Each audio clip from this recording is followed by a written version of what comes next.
Sebelum nonton jangan lupa di like dan subscribe terlebih dahulu, terima kasih Blenger Mania. Cerita dimulai ketika seorang tokoh di dunia buku anak-anak bernama Harold sedang bermain dengan krayon ajaibnya. Ia lalu menggambar seekor rusa dan landak untuk menjadi teman bermainnya. Harold pun beranjak dewasa, dan daya imajinasinya juga semakin tinggi. Suatu ketika, ia penasaran dan memikirkan siapa yang menciptakan dan menggambar dirinya. Lalu, Harold memutuskan untuk mencari penciptanya dan membuat pintu ke dunia nyata. Ia pun masuk ke dalam pintu itu dan seketika muncul di dunia nyata. Tak lama, rusa pun menyusul, tapi ketika tiba di dunia nyata wujudnya menjadi manusia. Harold lalu melihat tenda baju gratis, dan ia mengganti bajunya dengan seragam bengkel.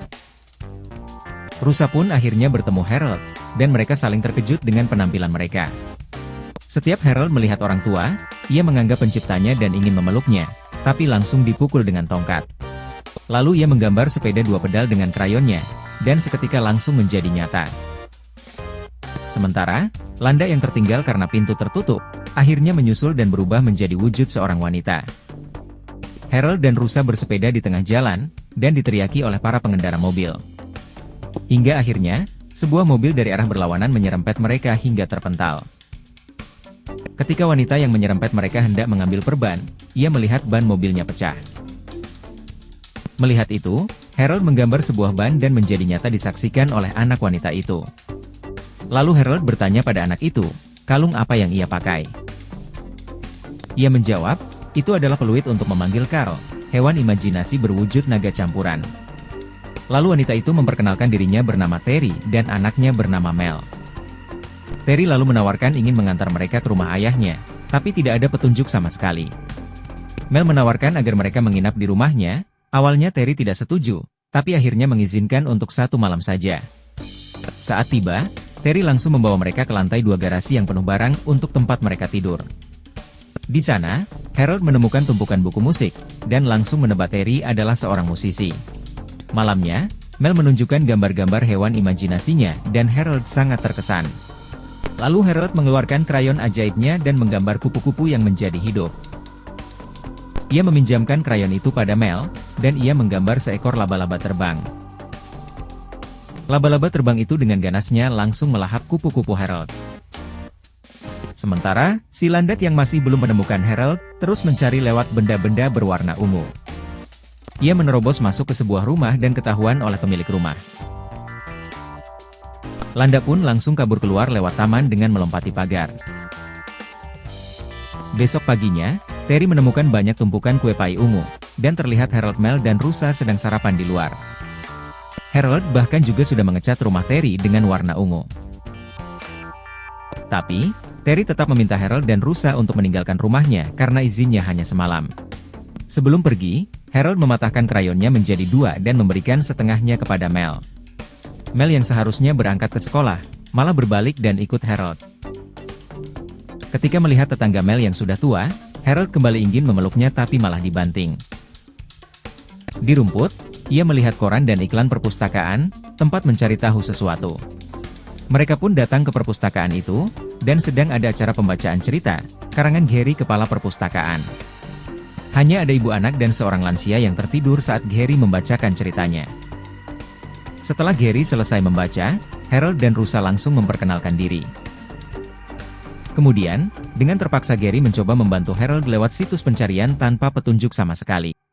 Gary yang mulai kesal, memberi ide agar Harold menuliskan pesan di langit saja biar bisa dibaca ayahnya. Harold menganggapnya ide bagus, dan ia langsung menggambar sebuah pesawat terbang. Dari atas, Gary mengamatinya dan ia baru teringat buku cerita Harold dan krayon ungu. Harold pun langsung menerbangkan pesawatnya membawa Mel dan rusa bersamanya. Karena anginnya kencang, Harold menggambar penutup pesawat agar bisa melihat jelas.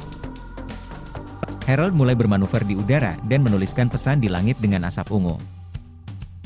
Setelah selesai, Harold melontarkan mereka dari pesawat dan segera menggambar parasut. Mereka pun mendarat terguling-guling dan tergulung kain parasut. Setelah berhenti berguling, Harold merobek kain parasut itu dan mereka keluar melihat pesannya di langit. Karena Harold memakai nomor Terry, tak lama banyak orang tua yang menelpon Terry saat ia bekerja. Ketika Mel kembali ke sekolah, ia dibully dan terjadi keributan. Seorang guru keluar memanggil mereka semua ke ruang kepala sekolah. Kepala sekolah langsung menelpon Terry untuk menjemput Mel di sekolah. Secara kebetulan, Terry bertemu Harold dan Rusa di supermarket tempatnya bekerja. Lalu ia meminta tolong agar Harold dan Rusa menggantikannya selama 1 jam untuk menjemput Mel. Baru 6 menit, Harold dan Rusa sudah merasa jenuh bekerja di gudang. Mereka pun keluar dari gudang. Rusa melihat dirinya pada layar besar dan terkesan. Sementara, Harold membantu seorang lansia mengambil barang di rak tinggi, dengan memberi per di kakinya. Lalu ia juga menggambar baling-baling pada mainan helikopter yang sedang dinaiki oleh seorang anak. Heli mainan itu pun terbang, membawa ibu anak itu dan juga lansia di depannya. Kekacauan pun terjadi, hingga memicu terjadinya api di tempat Rusa menonton layar besar. Ketika Terry kembali setelah menjemput Mel, ia melihat banyak polisi dan pemadam kebakaran di tempatnya bekerja. Ketika bosnya bertanya pada Harold, Harold langsung bilang ia hanya diminta menggantikan Terry. Mengetahui hal itu, akhirnya Terry dipecat oleh bosnya dan segera mengembalikan rompi staf saat keluar. Awalnya kesal tapi ia merasa lega karena Terry membenci pekerjaannya, lalu ia mengajak Harold dan Rusa untuk pergi. Mereka pun pergi ke taman kota, lalu Rusa mengajak Terry dan Mel untuk membeli es krim. Saat kembali, Harold sudah menyiapkan sebuah piano ungu untuk Terry mainkan. Terry pun mulai memainkan piano itu, dan orang-orang di taman langsung berkumpul untuk melihatnya. Secara kebetulan, Gary yang sedang melewati taman dengan mobilnya melihat Harold di sana. Ia langsung turun menemui Harold, dan bilang ia tahu siapa orang tua Harold. Gary langsung menunjukkan buku Harold dan krayon ungu, dan mereka pun langsung yakin itu mereka. Tak lama, Landa pun muncul dan ia senang akhirnya bisa menemukan Harold serta memeluknya.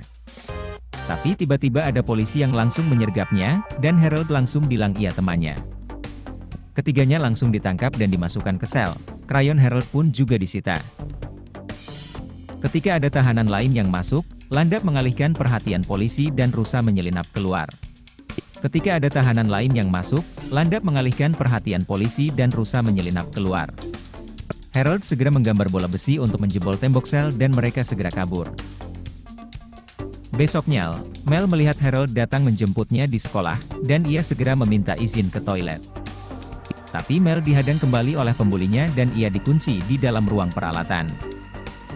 Mel teringat dengan krayon pemberian Harold, dan ia pun menggambar karung naga imajinasinya. Naga itu mendobrak pintu hingga roboh dan langsung mengejar kedua murid pembuli itu. Harold langsung memberitahu nama ayahnya Crockett Johnson, dan Mel langsung mencari di handphonenya. Ketika Gary melihat Harold melintas, ia langsung menerobos palang pintu dan mengejarnya. Tak berapa lama, akhirnya mereka pun tiba di rumah Crockett Johnson. Seorang wanita keluar memberitahu kalau rumah itu sudah menjadi museum setelah Crockett Johnson wafat. Mendengar hal itu, Harold pun langsung kehilangan semangatnya dan terduduk lesu. Tak lama, Terry pun juga datang menjemput Mel dan memarahi Harold agar menjauhi Mel dan dirinya. Satu persatu ciptaan dari gambar Harold mulai memudar dan hilang termasuk motor yang dipakainya. Kemudian, Rusa dan Landa juga ikut menghilang, akibat dari Harold kehilangan semangat hidupnya. Di sisi lain, ban mobil pengganti ciptaan Harold juga menghilang, sehingga mobil Terry tergelincir. Saat sedang menunggu bantuan, Mel melihat mobil Gary lewat dengan Harold di dalamnya. Gary membawa Harold ke perpustakaan dan membujuknya agar ia menyerahkan krayon ajaibnya. Harold yang sudah kehilangan semangat dan tujuan hidupnya, dengan mudah memberikan krayon itu pada Gary. Setelah mendapatkan krayon, Gary langsung menciptakan borgol dan merantai Harold. Saat Mel datang ingin menolong Harold, Gary langsung menangkap dan ikut merantainya bersama Harold.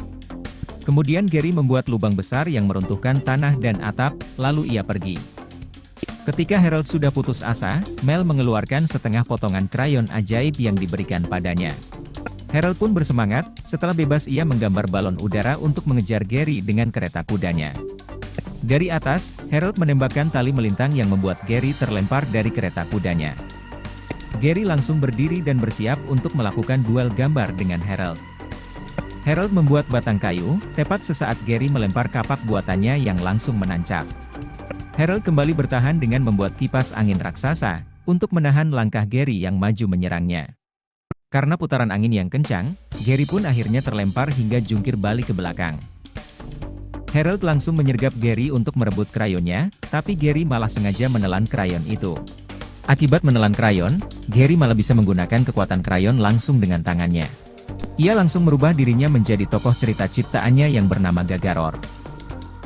Setelah itu, ia juga memunculkan senjata tombak dua sisi Gagaror yang disebut Glyph. Gary lalu menyerang Harold dengan membelah tanah, hingga ia terpental dan krayonnya terlepas. Terry yang baru tiba, langsung memberikan peluit kepada Mel dan meniupnya. Naga Mel datang, dan Gary sempat membuat tameng sebelum disembur api. Lalu Gary melemparkan tali jerat yang tepat mengenai naga Mel dan langsung menjatuhkannya. Tak lama, rusa dan landak muncul dan melompati lahar di tanah dengan motor. Harold meminta landak mencari krayonnya, dan ia langsung menemukannya dengan mudah. Setelah mendapatkan krayonnya, Harold langsung menggambar laba-laba terbang kreasi Mel. Laba-laba terbang itu langsung menyerang dan masuk ke dalam mulut Gary. Rusa langsung berubah ke wujud asli dan menyeruduk Gary hingga ia memuntahkan laba-laba terbang dengan krayon sisanya. Gary pun kehilangan kekuatannya, dan semua tanah yang terbelah menutup kembali seperti semula. Lalu Gary bilang ke Harold, kalau ia hanya ingin mewujudkan dunia impiannya menjadi nyata. Lalu, Harold langsung menggambar pintu gerbang ke dunia Gary dan membuka pintunya. Di dalam terlihat dunia impian Gary, dan ada seorang wanita mirip Terry yang melintas. Gary pun langsung masuk ke dalam, dan seketika penampilannya berubah kembali menjadi Gagaror. Setelah pintunya menutup, tiba-tiba naga Mel langsung membakar pintu itu sampai habis. Besoknya, Harold, Terry, Mel, rusa dan Landa kembali datang ke rumah Crockett Johnson. Harold pun melihat sketsa-sketsa dirinya waktu kecil yang dibuat oleh Crockett Johnson. Lalu ia melihat rancangan cerita baru Harold yang belum sempat diterbitkan. Harold terus membalik halaman, hingga di tengah ia hanya melihat halaman kosong. Pengurus rumah lalu memberi Harold sebuah amplop surat wasiat dari Crockett Johnson dengan namanya. Setelah membaca surat itu, Harold tersenyum karena akhirnya ia tahu tujuan Crockett Johnson menciptakan dirinya. Setelah keinginannya tercapai, Harold memutuskan untuk kembali ke dunianya. Rusa dan Landa pergi duluan sambil berpamitan dengan Terry dan Mel. Sebelum pulang, Harold berpelukan dengan Mel, dan ia diberi sekotak krayon. Harold pun lalu berpamitan, ia masuk ke dalam dunianya dan menutup kembali pintunya. Setelah kembali di dunianya, Harold langsung memakai krayon yang diberikan Mel untuk mewarnai dunianya. Sementara, naga ciptaan Mel tetap ada di dunia nyata serta tinggal bersama Terry dan Mel, maka cerita pun tamat. Terima kasih teman-teman yang sudah menonton, jangan lupa di like dan subscribe. Sampai bertemu di cerita berikutnya.